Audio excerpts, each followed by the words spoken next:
Grabe oh, nakikipaghabulan talaga kami. Itcha kong itcha. Kanina, pinasecure ko na. Hindi kinaya. Pa, ibigay mo yung mga sako. Dali, doon muna agad. Abang. Pa, dito na ang sako. Ayun. Buti ang dami ko pang tao. Kaya worth it talaga na magpakain ka, no?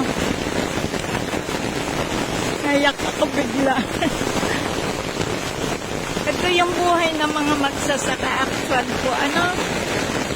Ako may extra ko lang to. Paano kaya yung mga umaasa talaga mismo sa pagbubukid. Sila talaga yung una ko kaisip. Kasi ako may pambawi pa eh. Paano yung iba?